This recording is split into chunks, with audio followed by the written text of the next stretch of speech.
The circumstances in Israel are terrible and tragic. They're also complex, extending well beyond the nation's border and increasingly involving regional and global actors.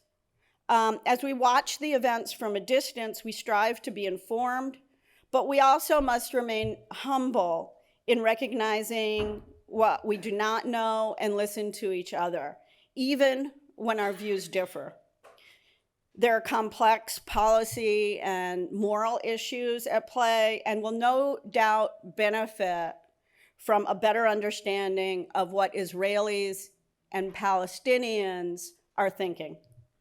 The stakes are high, so I'm grateful that we have the opportunity to engage with two esteemed scholars who have monitored the views of people in Israel and Gaza and the West Bank over decades.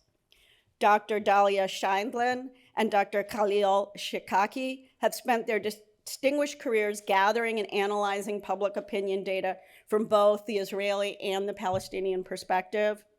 Dahlia Scheindlin is a fellow at Century International based in Tel Aviv. She's a public opinion expert and an international political and strategic consultant, as well as a scholar and a writer. She's the author of The Crooked Timber of Democracy in Israel, published in September 2023, and a columnist at Haaretz. She received her PhD from Tel Aviv University. Khalil Shikaki is a professor of political science and director of the Palestinian Center for Policy and Survey Research in Ramallah. Since 2005, he has been a senior fellow at the Crown Center for Middle East Studies at Brandeis University. Dr. Shikaki has conducted hundreds of polls among Palestinians in the West Bank and the Gaza Strip, and since 2000, dozens of joint polls among Palestinians and Israelis. He received his PhD from Columbia University.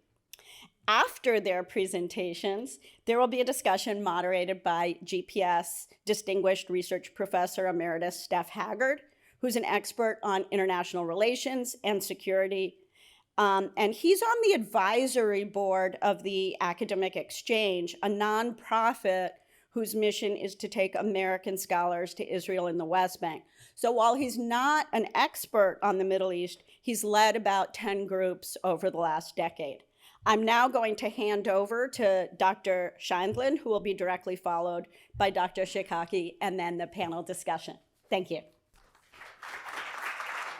Thank you. Thank you for this kind reception. Thank you for hosting us. But I want to introduce what we're going to try to do. Our aim is to understand what is the public dimension in the very, very tragic circumstances that we see now. And to this end, we have been conducting public opinion research together. I have been doing this joint research together since 2016. My own research goes back about 25 years. And the aim is to try to figure out where the public is today, where this fits into historic dynamics, and what role the public plays both in the escalation and possibly, hopefully, the future of de-escalation. So I'm going to run through data very quickly, but try to touch on the following topics with a focus on Israelis and Palestinians, but with a little more, going into a bit more depth on the Israeli side, and I'll leave the rest for Khalil to talk about the Palestinian side. But we will be looking essentially at both populations for both of these issues. First, where is the public on either side with relation to the current war? So we're sort of locating this right in the, where we are now, beginning on October 7th. Where does that fit in to the longer term trends? Are we talking about a great break in attitudes or continuity? And what does that mean for where Israelis and Palestinians stand on potential solutions for the conflict, including the paradigmatic two-state solution? And then I want to look at mutual perceptions of the other side. Okay, again, what is the state of people's understanding of the other and threat perceptions? So again, I'm going through these very quickly. I won't stop on every single number. What I want to try to do is show you the patterns and trends. Where are we now with relation to October 7th and the war? Always look at methodology. I won't go over everything, but just to remind everybody that these are both representative samples of Palestinian and Israeli society. You can look at the data more, you can look at the methodology separately, but essentially it's, these are, again, representative samples that have a small margin of error, just over 3% on both sides. A couple of oversamples on the Israeli side, particularly among Israeli settlers and Palestinian or Arab citizens of Israel. The Palestinian sample is West Bank, East Jerusalem, and Gaza. Okay, and this is follows a methodology we've used over the years. Let me start with how people feel about justifications. We asked parallel questions. For Palestinians, we asked, do you think that Palestinians suffering under the siege and blockade of Gaza justifies what Hamas did on October 7th? For Israelis, we asked, do you think what Hamas did on October 7th justifies what Israel has done in Gaza since then? What you can see in the graph very visually is essentially a mirror image. Okay, this is not to say there's a symmetry of the political situation, but there is a symmetry of attitudes in which both sides, Israeli Jews and all Palestinians, show a very, very strong consensus justifying what their side has done. So over 80% of Israeli Jews who say yes, and look at the intensity, almost 3/4 who say that it is definitely justified. Among Palestinians, the breakdown is a little bit different, but the total is still 80%. The only group that does not show widespread justification for the violence are Arab citizens of Israel or Palestinian citizens of Israel. We asked them about whether they justify what Hamas did. Just over a quarter justify it, and that's an important recurring pattern for Arab citizens in Israel who are always more supportive of peaceful attitudes and less supportive of militant attitudes, no matter what kind of indicator we have tested. The same holds for a similar related question that we've asked about whether people justify the casualties. To try to locate this in the human realm, we asked people, to what extent is the number of casualties on the other side, right? Each Israeli Jews were asked about Palestinians, Palestinians asked about Israelis, justified or not justified. Here you see somewhat of a difference. A stronger majority of Israeli Jews, over 3/4, say that it is justified, which actually is a slight decline from a January survey by our colleagues who are participating in this research at Tel Aviv University. That's Nimrod Rosler and Alon Yakhtar, I'd like to name them. They have a separate index which tested a similar question. So there was a slight decline from January. I should have mentioned our poll was conducted in July. Among Palestinians, you have 55% who support the number of casualties. So it's lower than on the Israeli Jewish side, but still overall we have a majority on both sides, an absolute majority. Here you see the gap between the West Bank and Gaza, which takes different directions in certain points in the survey. And once again, the same pattern with Arab citizens of Israel, or again, Palestinian citizens, I use these terms interchangeably, where just a minority support or justify the casualties on either side. We asked them about both sides. Do you justify Palestinian casualties or Israeli casualties? So again, that's a consistent pattern. Going into the long-term questions of where this fits into both the two-state solution, but also the ideology that people have, that some kind of underlying attitudes towards their policy preferences. So to do this, I want to give you the background and some long-term background about Israeli Jewish society. We don't have exactly a parallel question on the Palestinian side, but Khalil can talk about those dynamics over time. And we have this longitudinal data only on Jewish Israelis going this far back. But what you can see is that over time, going back to the late 1990s, there was a little more parity of the groups who self-identify, when we ask them, as right, left, or center. These are collapsed categories, moderate right, firm right, moderate left, firm left, and center, but that the right-wing self-definition grew over time, over a long period of time, partly in response to phases of escalation, partly because of a hardening right-wing political environment, which was, of course, self-reinforcing. The more people voted for right-wing parties, the more those parties amplified very increasingly hardline right-wing messages.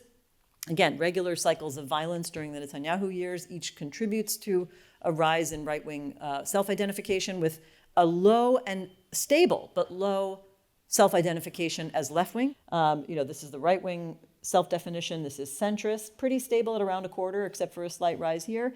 And then this, a higher level, still a minority, but rising when there was what Israelis considered to be a left-wing government that was elected, dropping during the Second Intifada and staying low throughout this time. What I want to point out is that there was a slight decline in right-wing self-identification among Jews during 2023, during the most extreme right-wing government Israel had, which sparked an enormous backlash. But when the war broke out on October 7th, right-wing self-identification went up significantly, left-wing self-identification went down, and then stabilized to some extent. Okay, so the trend has not exactly continued, and that's why I think the point to note here is that public opinion is dynamic, responsive to events over time, including now. What does this mean for policy? Well, the first thing one of the main things we've been testing over the years, one of the reasons we do this research, is to understand attitudes towards the general concept of a two-state solution, which has been the major policy paradigm for so long. And you can see that from 2010 onwards, we have data. We asked this question in different forms going back, but we have precise tracking data from 2010, and you can see that at that time, a majority on both sides, Israelis and Palestinians, supported this basic question, a conceptual question. Do you support the establishment of a Palestinian state next to Israel, which is called the two-state solution? We've just shortened it a little bit here. That majority has been incrementally declining, slowly and consistently over the course of the last 15 years, 14 years, let's say. It has been a mirror trend on both sides, even when the numbers were a little bit different. You can see that both sides dipped below a majority for the first time in 2018, right in the middle of the Trump presidency, largely for reasons connected to Trump's policies, and continued downwards to a real low point during our last Israeli-Palestinian joint survey. This was the lowest we had seen it. These two surveys in between are separate surveys. This is data from Khalil's surveys separately of Palestinians and from our colleagues at the Peace Index. And this is our most recent joint survey. You can see Israelis are at their lowest point ever since this phase. And actually, if you look at Israeli attitudes towards a two-state solution, this is reminiscent of findings from the late 1980s, even early 1990s. And Palestinians, a slight uptick, okay, a moderate rise of 6 points, which we can talk about the reasons for that afterwards. I want to show you briefly the breakdown of different populations. Once again, Arab Israelis or Palestinian citizens in Israel show a firm majority, even when there's some change, who are stalwart supporters of a two-state solution, of almost precise mirroring of the trend among Israeli Jews, the blue line, and Palestinians, except for the current survey where Israeli Jews lose another 13 points to just 1/5 who support it, where Palestinians go up a little bit. And this is Israeli settlers, those living over the Green Line. And they're always a minority, except for one anomaly. I wouldn't pay too much attention to the outliers. We all know about outlier polls these days. When we ask what kinds of ideas have come to replace the two-state solution, because I know that was going to be everybody's next question. People always say, if support for a two-state solution has declined, what might have taken its place? Well, we ask about two different forms. Mainly, people want to know about the one-state solution, but the one-state solution can be equal, a binational or equal rights or rights-based one-state solution, or it can be an unequal one-state solution in which one side dominates the whole region and the other side only has limited rights. So we have ways of asking that. And we find that among, again, we don't have time to go through all the numbers, but you can see that over time, nothing really rivals the two-state solution among Palestinians, but still the one unequal state in which Palestinians are told it can be a Palestinian-dominated state and Jews will have limited rights, comes in second place. And the one equal democratic state comes in third place. Among Israeli Jews, what you can see is a different pattern. While the support for the two-state solution declines over time, that's the blue bar, support for one unequal state, which says basically Israel annexes the West Bank and Palestinians can have only limited rights, rises and rises, overtakes two states for the first time in December 2022, and is now twice as much as support for the two-state solution. So that's a very significant reversal in Israeli public attitudes. This change is largely driven by perceptions of feasibility. So when Israelis and Palestinians are asked, given the changes on the ground, given the changes in politics, the spread of Israeli settlements, maybe the two-state solution is no longer even viable. What do you think? Is it viable or not? We see ever since we started asking this question, the majority of Palestinians say it's not viable anymore, which has gone up, and then again, a slight decline during the war. Among Israelis, we saw originally a very bare plurality thought it was viable, but already since 2017, the plurality said it was not viable, and that has shot up pretty dramatically even since 2022. Okay, significant rise, 14-point rise with the war. So that is largely an explanation for why support for the two-state solution has declined. You might say the decline in support for the classic two-state solution is a feature of the sense that it is no longer possible and ideological deliberations about it from the far right wing. Then we ask a question which gives us a rather different answer. Now I'm setting up the puzzle here, and I'm going to turn it over to Khalil soon, who will be able to answer some of the reasons why we see such a reversal. We asked about the two-state solution once again, but in a completely different way. Here we asked it in a way that reflects very immediate considerations in the middle of the war. This is in July 2024, okay, before some of the escalation with Iran, but after the April escalation. We said if the choice is between a regional war, including Israel, the PA, Lebanon, Yemen, and possibly Iran, or the other option, a regional peace deal that includes Israeli-Palestinian agreements based on a two-state solution and Arab-Israeli normalization, okay, which every Israeli knows about normalization now. We had a big normalization process in 2020, possibility of normalization with Saudi Arabia. All of a sudden, we see a majority on both sides, even though almost the same numbers rejected the two-state solution just a bit earlier in the survey. Even among Israeli Jews, we have 55% who choose regional peace, including a two-state solution.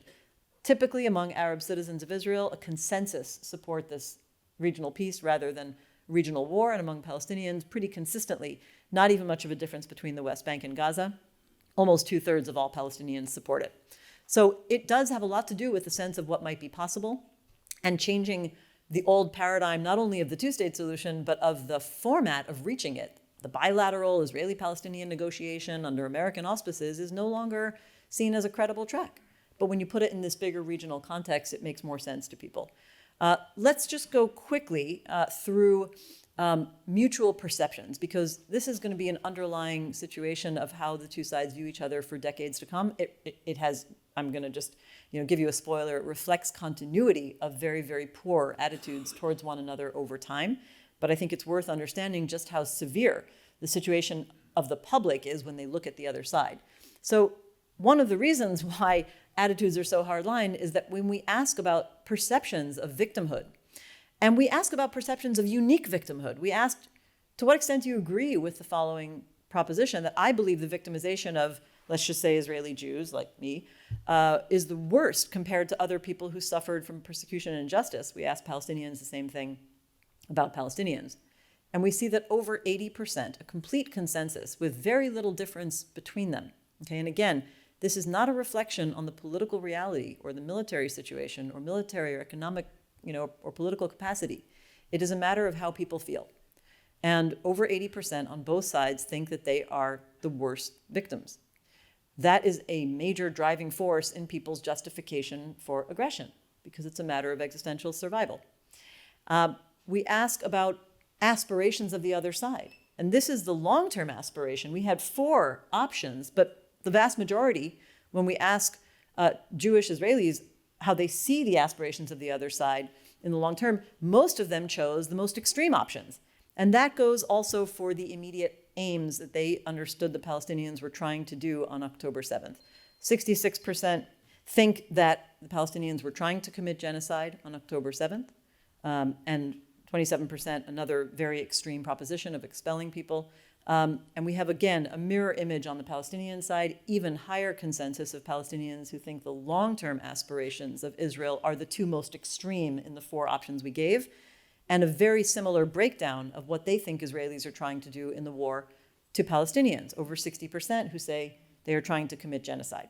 So I am being very strict about time, and I want to just summarize by reminding you that there is a mutual justification right now for war and violence. There's a mirror image.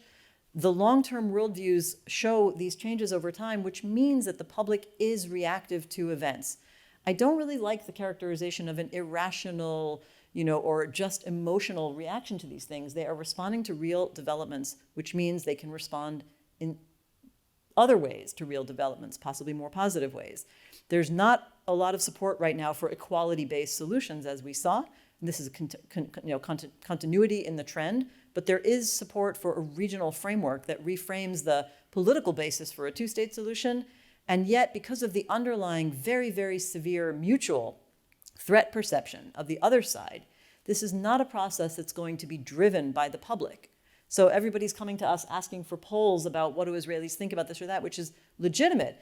But if there's an expectation that the public is going to rise up and demand peace, that's probably not likely, and it's going to have to be leadership driven And that leaves us with the political question of how leaders can eventually change their mind and lead their public to support these kinds of policies.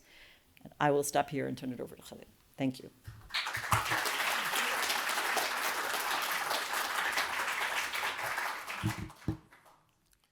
Hello, everybody. Happy to be here. Thank you very much for the invitation. I, too, will try to keep the time. So the question I am trying to answer is a little bit different than the question that Dahlia has tried to address. So Dahlia set the stage for me so that you can now see what kind of environment October the 7th and the war, ongoing war, has created for Palestinians and Israelis. The question is, can these attitudes, when they impact peace between Palestinians and Israelis, can they be changed in a positive way? Can we moderate? Can we help moderate attitudes among Palestinians and Israeli Jews? So I'll keep mentioning Israeli Jews, not Israelis, because of what Dahlia have already started with. Israeli Arabs seem to be fine. The problem is with Palestinians and Israeli Jews. They do pose a serious problem in terms of willingness to compromise. And the question is public opinion a force for peace? Well, clearly you heard from Dahlia, public opinion is not a force for peace. So that is certainly clear. The question is, what would it take to make it a force for peace? And does the fact that it is not a force for peace today, does that mean it is an impediment to peace? The reason we ask these questions is because, well, the Joint Israeli-Palestinian survey started in 2000. So we have 25 years of surveys. We've collected data. This data was essentially meant to show the trend. What is happening with public opinion? Is public opinion still supportive? Can a leader say, I have my constituency supporting what I'm doing? Or is it the opposite? We understand that leaders, when they want to contemplate the question of peace and negotiations, are likely to say, do I have a majority behind me supporting what I want to do? Leaders occasionally, of course, do not want to do this because of various reasons. So they might use public opinion as an excuse. Anyway, so we started in 2016 to basically say we want to understand under what conditions can you, leaders, change attitudes so that even when what we are finding is that public opinion is not a force for peace anymore, attitudes are hardening, that you, the leader, can still make a difference. You can change things. We found that if we make peace viable, this viability here is meant really about feasibility. And Dahlia has shown you earlier a slide that shows that public opinion attitudes regarding is the two-state solution feasible or not feasible, attitudes keep changing. The second important thing for us to consider when we look at this issue is the question of what do people understand by the two-state solution? What does it mean to them? When people see that it meets vital needs, occasionally they don't. The concept is ambiguous to many. When they see that it does meet some of their vital needs, they do change their mind. And thirdly, the slide that Dahlia showed you earlier is about fear, essentially.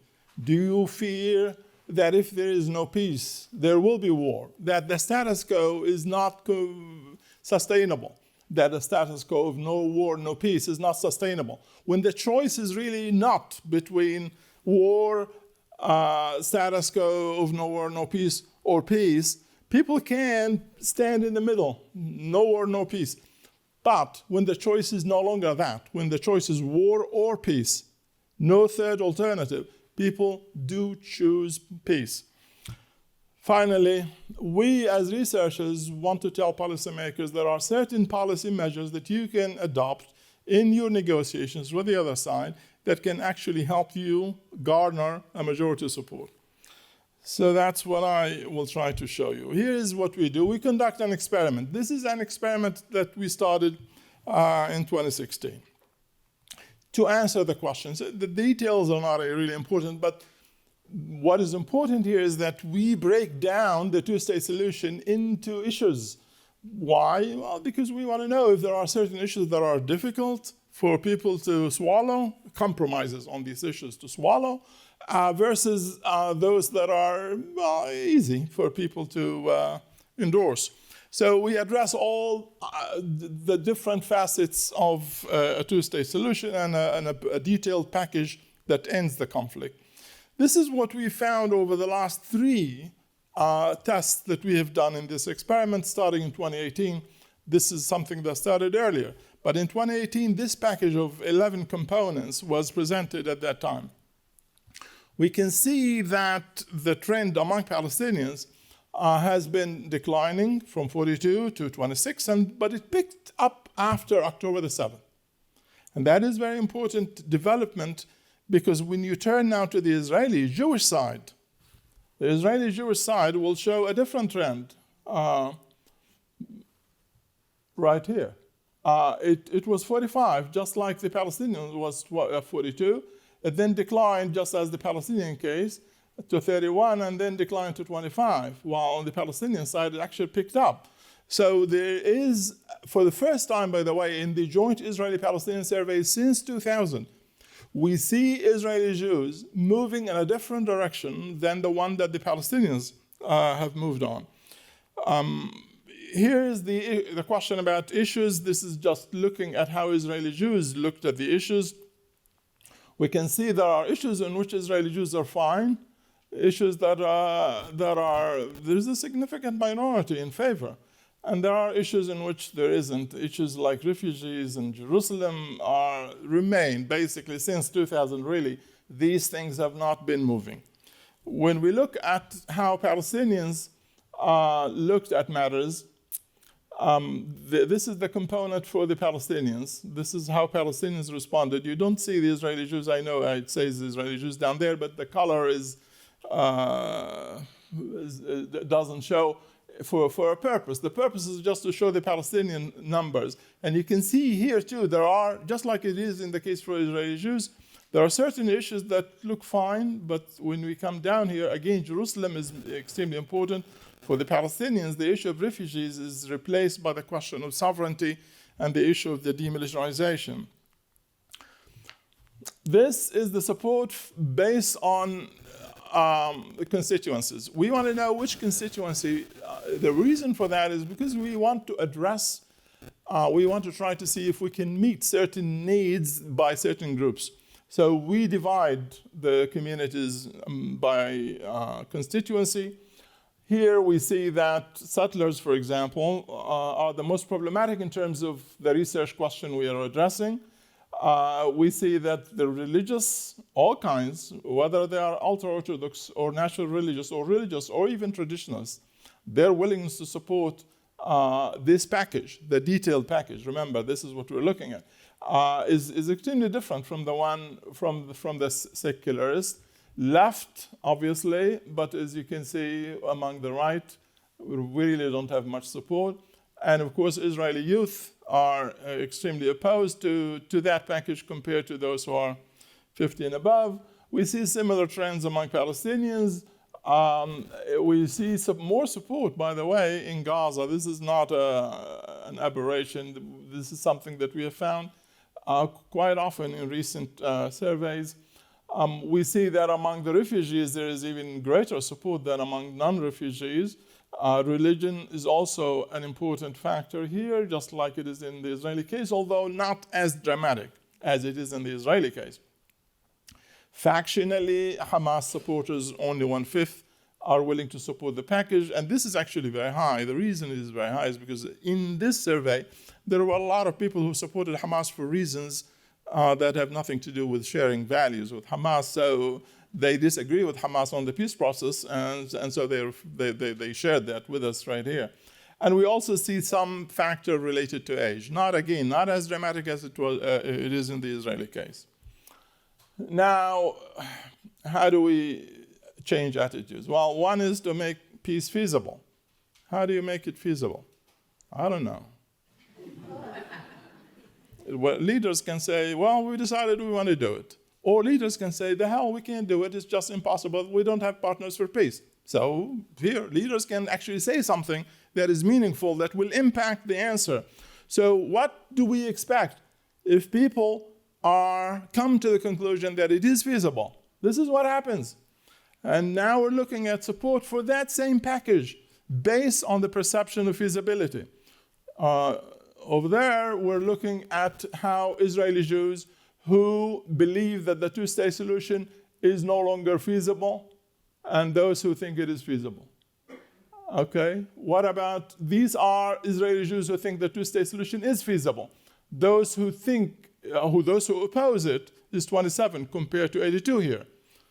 And those who support it are 11% among this group who think it is not feasible, to 68 among those who think it is feasible.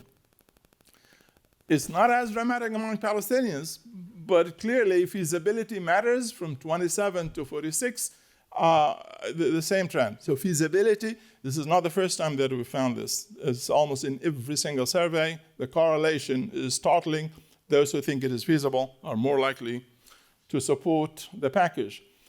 Meeting vital needs, well, here's the findings about the two-state solution among Palestinians. That includes the latest, where the support stood at 39%, which is close to the 40% that Dahlia showed you earlier. So 40% among Palestinians say, yes, we support the concept of a two-state solution. Now, prepare yourself for this finding. Why do we find 59% of Palestinians here in this survey, which is the same exact period? This is September of this year, 2 months ago. Why is the 40% all of a sudden becomes 59%? Here is the answer. Based on 67 borders, meeting vital needs makes a great deal of a difference to support or opposition. Actually, this is another way of looking at meeting vital needs. There are people who are willing to support the two-state solution, but they really don't want hard separation. Among Palestinians here, again, you have the support for the two-state solution was earlier 59%. This is still based on a two-state solution based on 67 lines. You have we've gone down to 51%. Why? Because some of the supporters went up here to the 19%. Who are these? These are people who want a confederation between the state of Palestine and the state of Israel. Okay, war and peace. I'm not going to spend a lot of time on this because I only have 3 more minutes. But Dahlia has already started with this. So I'm going to show you one of Dahlia's slides, but with a few others as well. This is a question about expansion of the war. We wanted to know what is the mindset of people when we ask the question about war and peace. So do they expect to see the status quo remaining of continued war restricted to Palestinians? Or do they expect this to move on to the West Bank? And here is the expectation to go to the West Bank. And the answer is yes, they do expect that to happen. Here's the expectation number 2, the war becoming regional. So clearly we've established that people are fearful that there will be an expansion of the war. So the status quo is not sustainable. Status quo meaning just Palestinians and Israelis going to war. Okay, before I show you the result of forced choice, let me tell you what we offer them after that. We offer them peace. This is the vision that was articulated by the current US President Biden, and it has 4 items. It's important to look at the 4 items because this is not just about a two-state solution, although this is one of the issues. The third component is a two-state solution. But there is a ceasefire, end of war, right here. There's a regional peace right here as well. So now that we have expanded this, there's also a revitalized Palestinian Authority. I don't know how we're going to get to that, but it is part of the package. So what happens when we give them that? Well, remember, we started with 25% supporting the package, and less than that supporting the concept of a two-state solution. You can see that support among Palestinians went up from 40 to 45, and look here among Israeli Jews to 46, from 25 to 46. That's a significant expansion. Again, meeting vital needs seems to be. Okay. This is the first choice. This is when we tell people status quo is not sustainable, Because you told us so. You told us that you expect war. And now we gave you a way out. We gave you the Biden vision as a way out, and you said no to the Biden vision. Okay? When you have no choice but to go with one or the other, which one would you go for? Dahlia showed earlier this. They changed their mind and they support the package that they've just rejected. By the way, even though when we asked them the question, when the war expands, who is likely to win it? Each side said, of course we will win it. So even though they expect to win it, when given the choice between war and peace, they decided to go for peace rather than war. Finally, incentives. That's really what we have been trying. These are the policy measures that we want to offer to policymakers so that when they sit at the negotiating table, they can adopt them. We start by giving the Palestinians separate incentives that are cost-free. They're one-sided. We'll give you a sweetener. We'll add to the package. The package, which package? The 11-item package. So we're giving them, and we do the same for Israelis, Israeli Jews, and Israelis, all of Israelis. And this is what happens when we give them to the Palestinians. Palestinian support, remember, it started with just 1/3, and now you have majorities everywhere. Again, these are one-sided incentives. No price to be paid. And these are Israeli Jews. Look at the blue, from 25 to majorities everywhere. Incentives continue to work even after October the 7th. And realizing, of course, one-sided incentives is not something that happens in reality. When you sit at the negotiating table and say, I want 1, 2, 3, 4, 5, the other side will say, oh, yeah, it happened that I also have 1, 2, 3, 4, 5. And so we pair those incentives, 1 for 1, and 2 for 2, and so on. So these are paired. This is the same list I showed you earlier. Now we basically tell people, okay, we're now giving you the paired incentives. What happens to Palestinians? Well, we don't have the same support, but we still have a majority right here.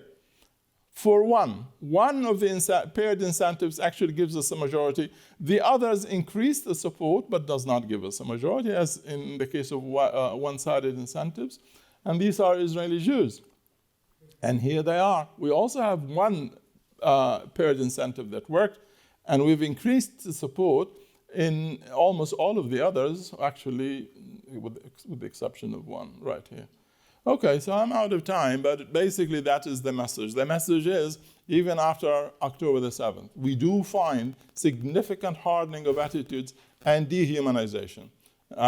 Dahlia did not emphasize the dehumanization, but we have found the level of dehumanization that is totally unprecedented in all Israeli-Palestinian surveys today, both sides by almost consensus, dehumanize the other side. Yet despite all of that, though, when you look deeper, dig a little bit deeper, and bring in the role of leadership, if leaders are willing to lead, public opinion is definitely not an impediment to peace, and in fact, leaders can make it a force for peace. And thank you.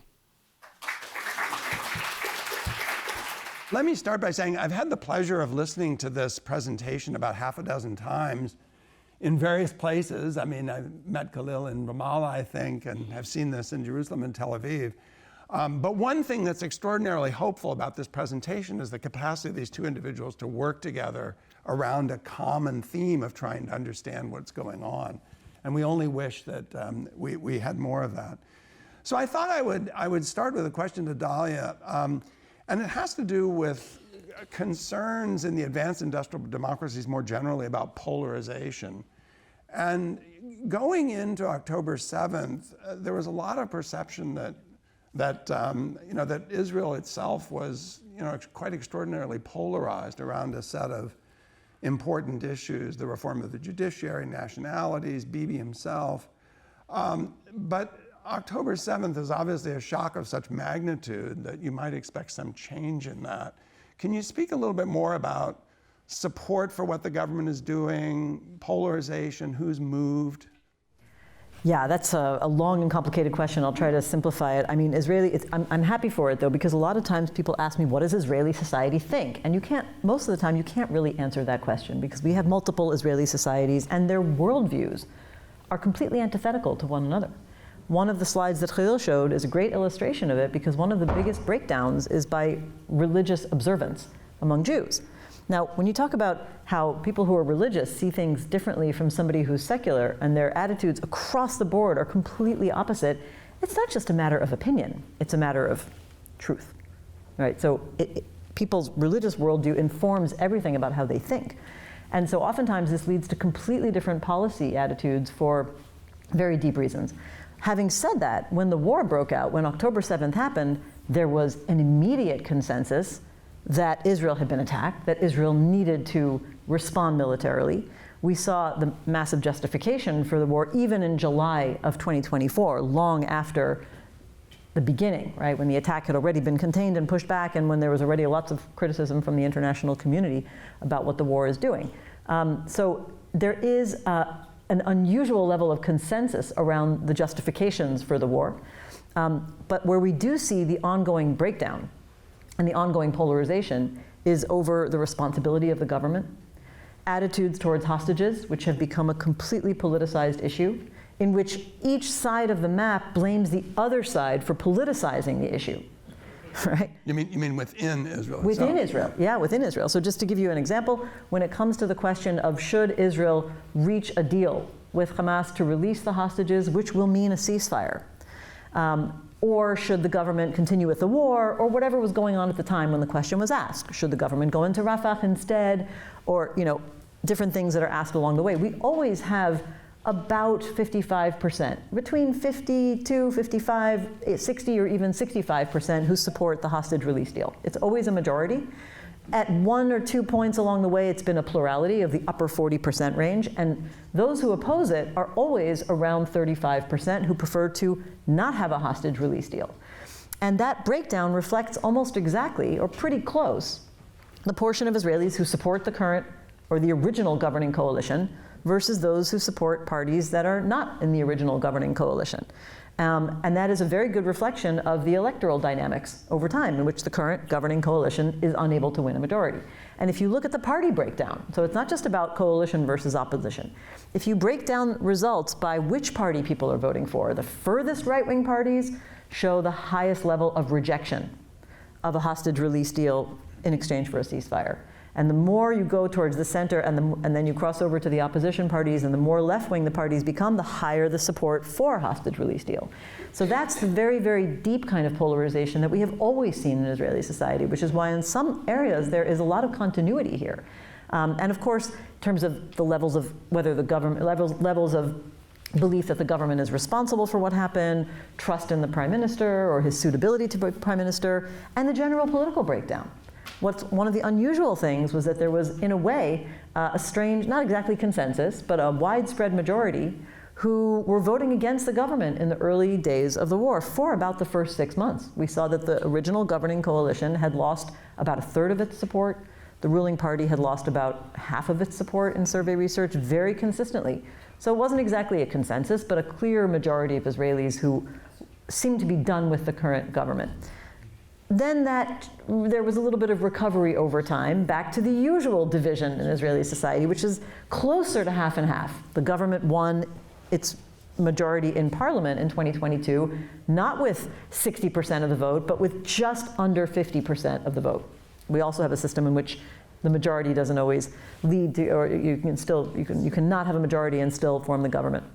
And so we're closer to that measure now, but that average, about half or just under half of Israelis who support the original governing coalition, it hides in a way the very, very severe polarization that continues by identity, religious observance among Jews, by political ideology of right, left, or center, and to some extent by other demographic qualities, or characteristics. But for the most part, those are really the biggest ones. The ideology and levels of religiosity lead to the biggest political divides in Israeli society. And the democracy issues that everybody was thinking about over 2023 also overlap with the political divisions. And those have absolutely remained despite the tension over widespread justifications for the war. And by the way, the widespread justifications for the war, I think that they reflect a very belligerent sensibility in Israeli society right now. There's no denying that.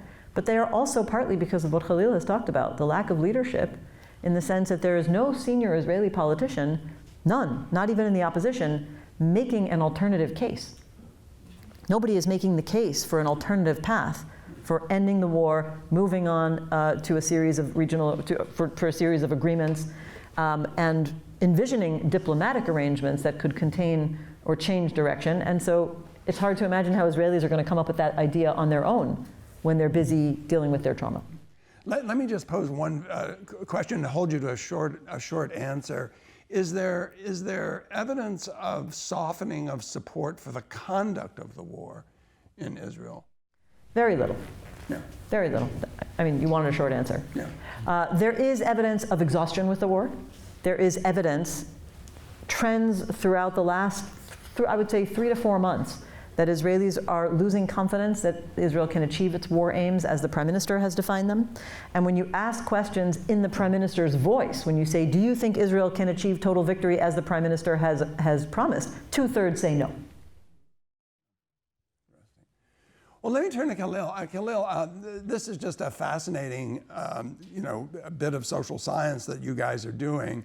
And I just want to reiterate a little confusion I have, or outline a little confusion I had about the results. Because on the one hand, you said that things are really hardening.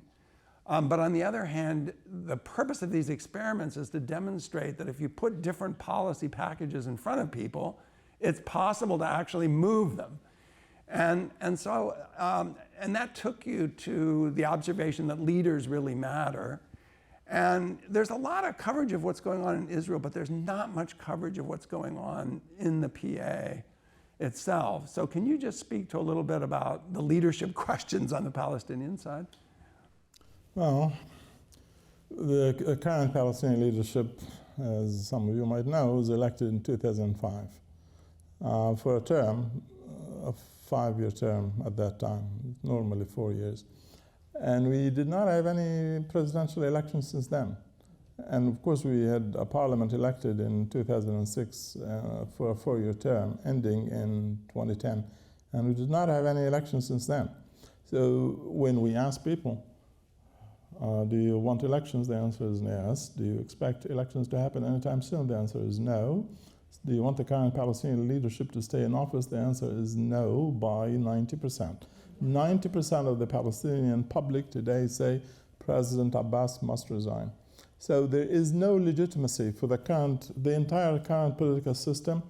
The overwhelming majority of the Palestinians, 85 to 90%, say it is corrupt and authoritarian.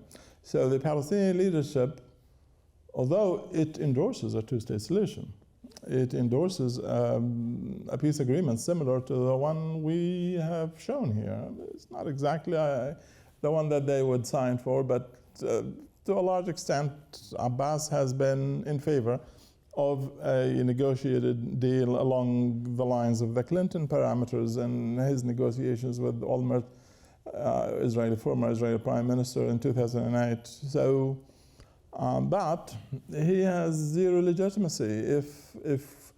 If he comes with the best deal conceivable, with his name on it, the overwhelming majority of the Palestinians will say, no, thank you, we're not interested.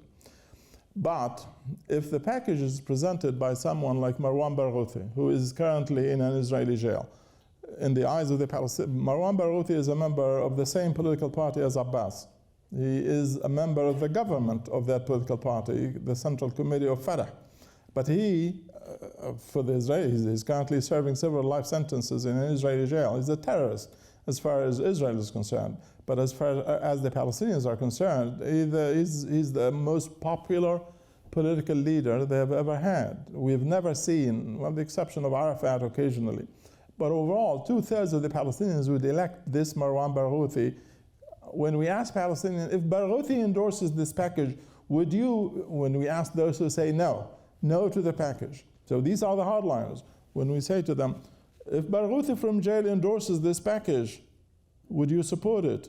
40% of the hardliners change their mind and say, yes, if Barghouti supports it, We will support it. So there are leaders on the Palestinian side whom the Palestinians are willing to trust and will support a peace deal. For most Palestinians, Barghouti is called Mandela. He's the equivalent of Mandela. He's not for integration. He's not for a one-state solution with equal rights. He's for a two-state solution. And most Palestinians, however, view him still as Mandela, as someone who uses both diplomacy and violence as the means to put an end to the Israeli occupation. So we do have a difficulty, however, of how do you make Barghouti the leader of the Palestinians when you did not have any elections and when he is in an Israeli jail? An extremely difficult question to answer. And it doesn't really matter if we do have Barghouti as leader if Netanyahu is sitting on the other side in any case. If Netanyahu, however, if you can conceive of a situation in which Netanyahu is no longer prime minister, you can conceive of a situation in which Palestinians can hold elections in which Barghouti is able to win and be released from jail. This would be the ideal condition for peacemaking. Great. Again, one just very short question so we have a better understanding of the play of political forces on the Palestinian side. I noticed when you broke out self-identification, political self-identification, you showed Fatah, Hamas, and then third parties. Who are these third parties? Barghouti's a member of Fatah. Barghouti is a member of Fatah, so, but there are third parties who come from the same, well, almost same value system, that is secularist and nationalist. But they're mostly from the left. So they're traditionally leftist, former communist and Marxist and so on. But third parties also include others who are not former communists, like Salam Fayyad from the World Bank and the IMF kind of background. And his political party is among those third parties. Unfortunately, third parties have not been able to gain sufficient legitimacy for national leadership. Fayyad is perceived highly positively as a prime minister who is able to manage the affairs of the Palestinian Authority, fight corruption, improve the security sector, deliver services more competently. But he's now, when we say leadership, do you want him to be the top political leader of the Palestinian people? The answer is no. Why? Well, traditionally, for Palestinians living under Israeli occupation, the source of legitimacy has been resistance, armed resistance to the Israel. You have to demonstrate that you deserve legitimacy and support from the public by showing that you have been a fighter against the Israeli occupation. Fayyad does not, unfortunately for Fayyad, he does not have that. The Westerners loved him. Yes, and Palestinians love him, but not as a national leader. So he's not someone who can take the deal that we've presented here to the Palestinian people and say, I endorse it, you too should. If Barghouti says that, the answer is yes. The public will say, we're behind you.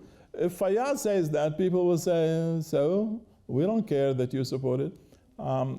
So his ability to move the Palestinian public towards ending the conflict with Israel is extremely limited compared to that of Barghouti. Well, listen, I hope you'll join me in thanking these two wonderful panelists. I think it's really been terrific.